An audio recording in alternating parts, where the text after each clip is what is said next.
நான் இதுல ஒண்ணு எழுதி வச்சிருக்கேன். நாளைக்கு காலையில 9 மணிக்கு இந்த பெட்டியை திறந்து இதுல நான் என்ன எழுதி இருக்கேன்னு படிச்சு பாருங்க. சரியா 9:01 நான் இதுல எழுதி இருக்கிற விஷயம் உங்க வாழ்க்கையில நடக்கும். இந்தாங்க.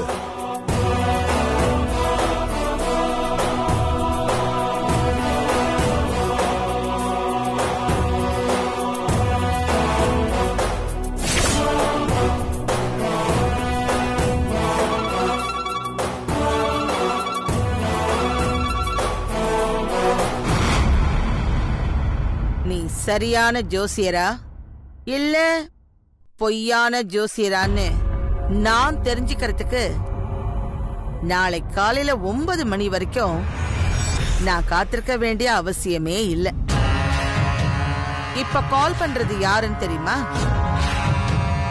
இந்த கல்யாணத்துக்கு நான் தாலி செய்ய கொடுத்த ஆசாரி. இன்னைக்குதான் அந்த தாலியை டெலிவரி பண்றதா சொல்லிருக்கான். அதை இப்ப வாங்கிக்க சொல்லிதான் கால் பண்றோம்.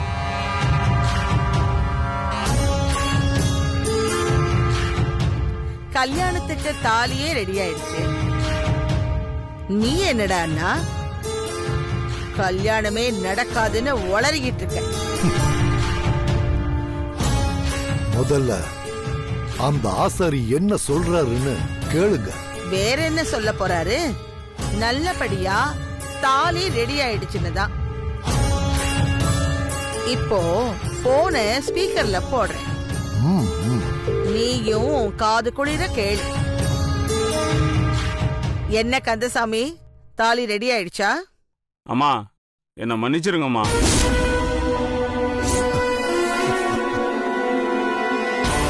தப்பு நடந்துருச்சுமா. என்ன சொல்ற கந்தசாமி? தப்புன்னா என்ன தப்பு? நானும் எவ்வளவோ முயற்சி பண்ணி பார்த்தோம்மா. உங்க குடும்பத்துக்குன்னு எப்பவுமே செய்யற தாலி டிசைன் இந்த தடவை அமைய மாட்டேங்குதுமா.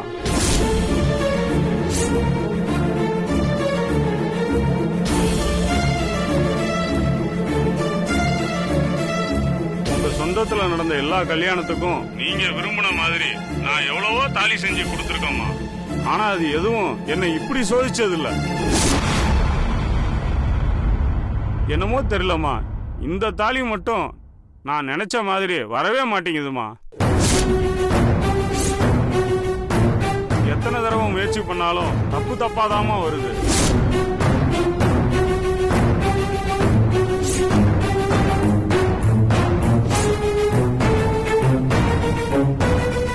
நான் அந்த தங்கத்தை உருக்கி என் வீட்டுல இருக்கிற அம்மன் சிலைக்கு முன்னாடி வச்சு பூஜை பண்ணி திரும்பவும் தாலி செய்ய முயற்சி பண்றோம்மா. ஆனா அப்பவும் சரியா வருமானு தெரியல. இருந்தாலும் என்னால முடிஞ்ச வரைக்கும் முயற்சி பண்ணி பாக்குறேம்மா. சொன்ன தேதியில என் வாக்க காப்பாற்ற முடியாம போனதுக்கு என்ன மன்னிச்சிருங்கம்மா.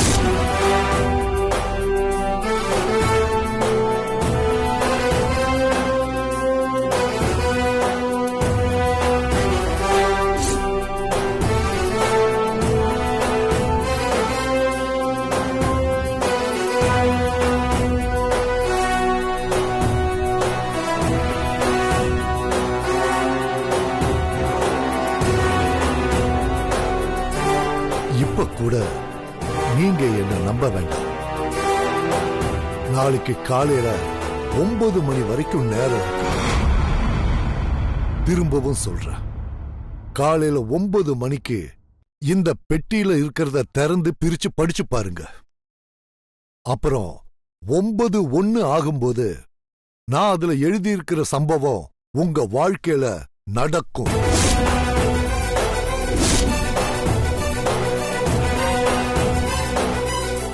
அதுக்கப்புறம் நீங்க முடிவு பண்ணுங்க, இந்த கல்யாணம் நடக்குமா நடக்காதா, நான் சொன்னது உண்மையா பொய்யான்னு.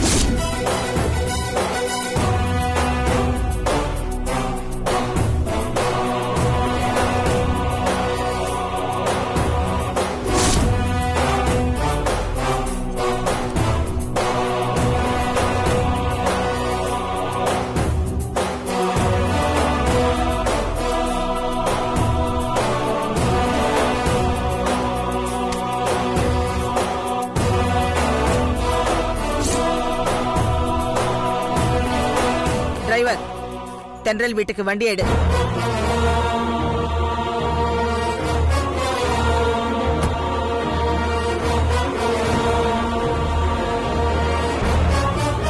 நீங்க என்னதான் முயற்சி எடுத்தாலும் இவங்களை ஒண்ணு சேர்த்து வைக்கவே முடியாது.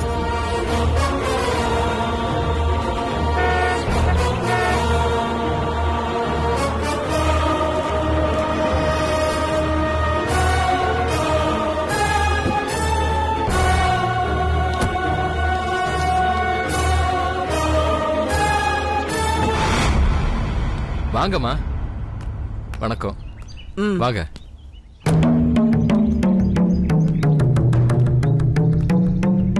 லக்ஷ்மி, லக்ஷ்மி. வாங்க வாங்கம்மா. வாங்க, உள்ள வாங்க.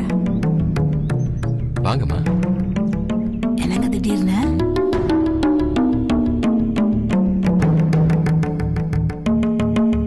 உட்காருங்கம்மா.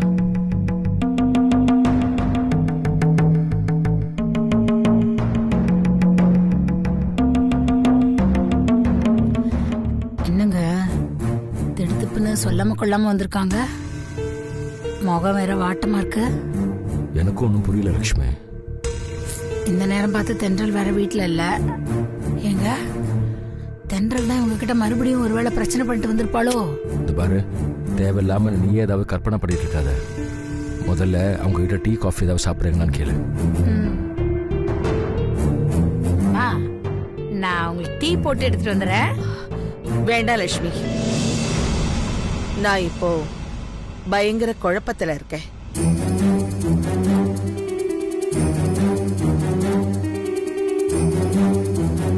என்ன விஷயமா? இங்க பாருங்க, ஆகாஷ் தென்றல் கல்யாணத்துல என்ன குழப்பம் வந்தாலும் அத நான் எப்படி சமாளிக்கணுமோ அப்படி சமாளிச்சு அவங்களுக்கு கல்யாணம் பண்ணி வச்சிடுவேன். ஆனா நீங்க எக்காரணத்தை கொண்டும் அந்த கல்யாணத்துல இருந்து பின்வாங்க மாட்டோம்னு எனக்கு வாக்கு கொடுக்கணும்.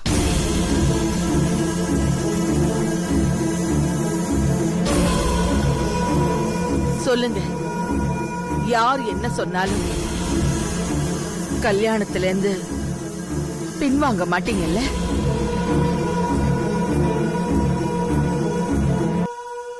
அம்மா, நீங்க ஏன் இப்படி கேக்குறீங்கன்னு எங்களுக்கு புரியலம்மா. தென்றல் உங்க வீட்டுக்கு மருமகளா வரதுல உங்களை விட எங்களுக்கு தான்மா பெரிய சந்தோஷம். அப்படி இருக்கும்போது நாங்க ஏமா இந்த கல்யாணத்துல இருந்து பின்வாங்க போறோம்?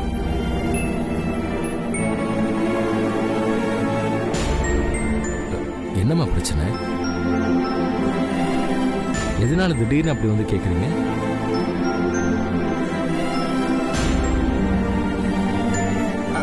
அது அது ஆகாஷ் தென்றல் கல்யாணத்துல ஏதோ ஒரு குழப்பம் இருக்கிற மாதிரி நேத்து நான் ஒரு கனவு கண்டேன். அந்த குழப்பம் என்னன்னு தெரிஞ்சா அதுக்கான பரிகாரத்தை செஞ்சிடலான்னு ஒரு ஜோசியரை பார்க்க போயிருந்தேன். அந்த ஜோசியர் என்ன மேலும் குழப்பிட்டாரு. ஜோசியர் என்னம்மா சொன்னாரு? ஆகாஷ் தென்றல் ஜாதகத்தை பார்த்துட்டு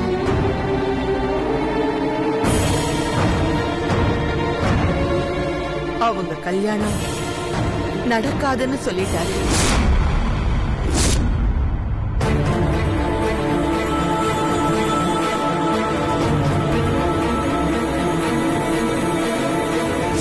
நீங்க கொடுத்த பொண்ணு மாப்பிள்ள 2 பேரோட ஜாதகத்தையும் நான் நல்லா அலசி ஆராய்ஞ்சு பார்த்துட்டேன். ஆனா அது நடக்காதுமா. இத நானா சொல்லல, ஜாதக கட்டம் சொல்லுது. இந்த ஜோடி எப்பவுமே ஒண்ணு சேராது. நீங்க என்னதான் முயற்சி எடுத்தாலும் இவங்களை ஒண்ணு சேர்த்து வைக்கவே முடியாது.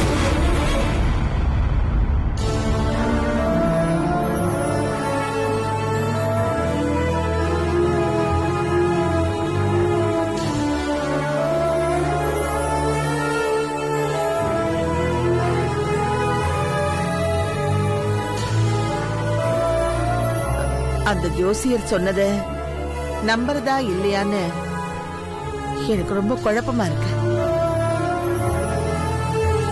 அதனாலதான் யார் என்ன சொன்னாலும் கல்யாணத்துல இருந்து பின் வாங்க மாட்டீங்கன்னு உங்க 2 பேரையும் வாக்கு கொடுக்க சொல்றேன். அம்மா, நீங்க சொல்றதெல்லாம் கேட்கும்போது எங்களுக்கு ரொம்ப பதட்டமா தான் இருக்கு. இருந்தாலும் உங்களை மீறி கல்யாணத்துல எந்த பிரச்சனையும் வந்துடாதுன்னு நாங்க நம்புறோம்மா. அம்மா, யார் என்ன சொன்னாலும் இந்த கல்யாணத்துல இருந்து நாங்க பின்வாங்க மாட்டோமா? ஆமாம்மா.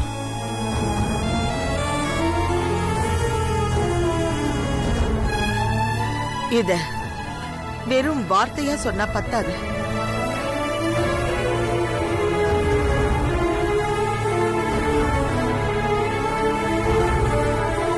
நீங்க 2 பேரும் ஒரு நிமிஷம் வாங்க.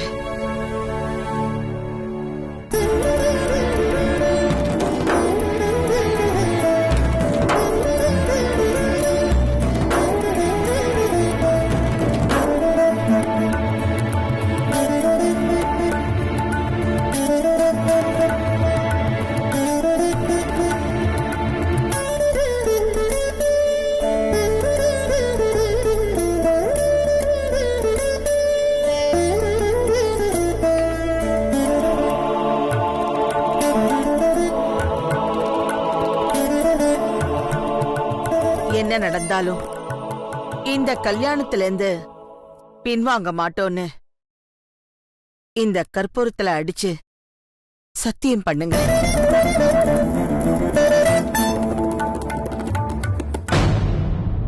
எங்க மேல நம்பிக்கை இல்லையாமா? எதுக்குமா இந்த சத்தியம்லாம்? உங்க மேல எனக்கு நம்பிக்கை இருந்தாலும் கால சூழ்நிலை யாரை எப்படி வேணாலும் மாத்தும். சூழ்நிலைக்கு தகுந்த மாதிரி நரம்பில்லாத நாக்கு 4 விதமா மாத்திதான் பேச செய்யும்.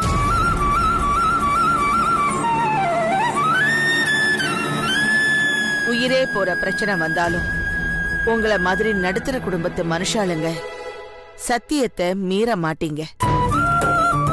நீங்க என்ன தப்பா எடுத்துக்கிட்டாலும் பரவாயில்லை. 2 பேரும் சத்தியம் பண்ணுங்க. அப்பதான் என் மனசு நிம்மதியா இருக்கும்.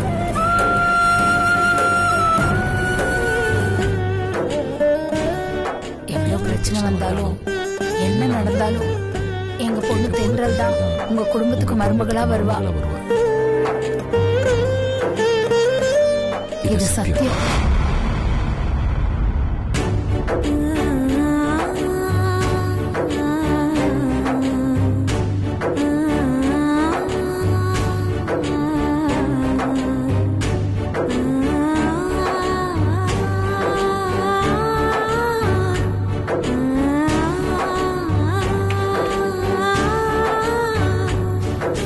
சரி, நான் கிளம்புறேன். வாங்கம்மா.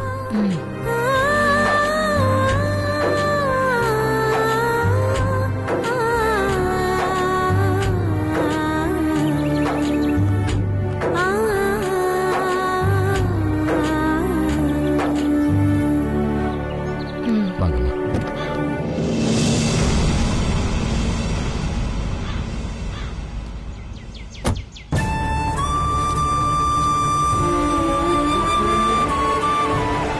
சிக்கல் வரப்போகுதுன்னு இவங்க பயந்து சத்தியமெல்லாம் வாங்கிட்டு போறாங்க. இல்லைங்க, நானும் தென்றல் கல்யாணத்துல எந்த சிக்கலும் வந்துடக்கூடாதுன்னு பயந்துகிட்டு இருந்தேன். அதே மாதிரி அந்த ஜோசியர் சொன்னதை கேட்டதுல இருந்து அவங்களுக்கும் சந்தேகம் வந்திருக்கும்னு நினைக்கிறேன். எப்படியோங்க தென்றல் கல்யாணம் நல்லபடியா நடக்கணுங்க. கடவுளே, நீ தான் நடத்தி வைக்கணும் நல்லபடியா.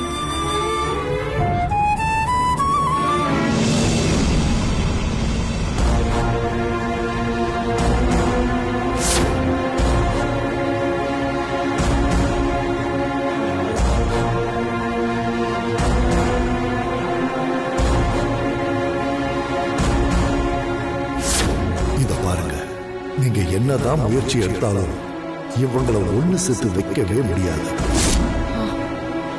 இவங்க 2 பேரோட ஜாதகமும் அப்படிதான் சொல்லுது.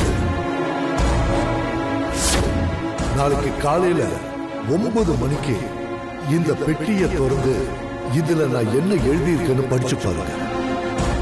சரியா 9:01க்கு நான் இதுல எழுதியிருக்கிற விஷயம் உங்க வாழ்க்கையில நடக்கும். நிச்சயம் நடக்கும்.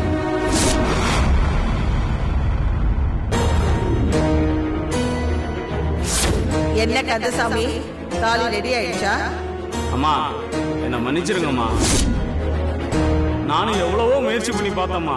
உங்க குடும்பத்துக்குன்னு எப்பவுமே செய்யற தாலி டிசைன் இந்த தடவை அமைய மாட்டேங்குதுமா. என்னமோ தெரியலம்மா, இந்த தாலி மட்டும் நான் நினைச்ச மாதிரி வரவே மாட்டேங்குதுமா.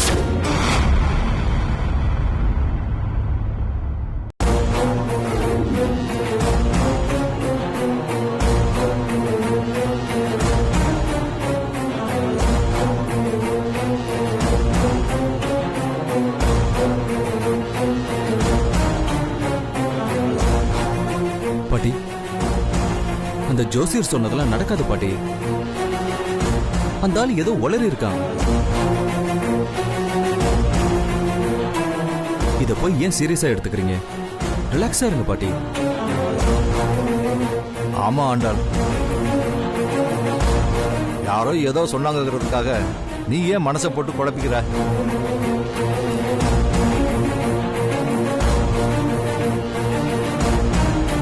நீ ஆசைப்பட்ட மாதிரி நம்ம ஆகாஷ்க்கும் தென்றலுக்கும் நல்லபடியா கல்யாணம் நடக்கும். காலையில இருந்து நீ எதுவுமே சாப்பிடாம இருக்க. போய் நிம்மதியா சாப்பிட்டு கொஞ்ச நேரம் தூங்கி எந்திரி. மனசுக்குள்ள இருக்கிற குழப்பமெல்லாம் தானா காணாம போயிடும். போமா. அம்மா, நீங்க இவ்வளவு நேரம் சாப்பிடாம இருக்கிறதே உங்க உடம்புக்கு நல்லது இல்லம்மா.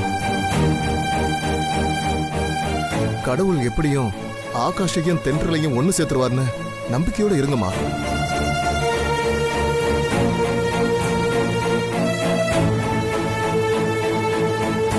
கடவுள் மேல பாரத்தை போட்டு நீங்க போய் சாப்பிடுங்கம்மா, எல்லாம் சரியாயிடும்.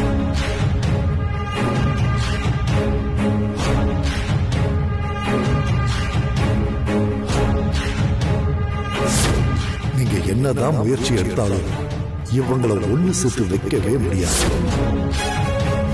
இந்த கல்யாணத்தை நான் நடத்தி காட்டுறேன்.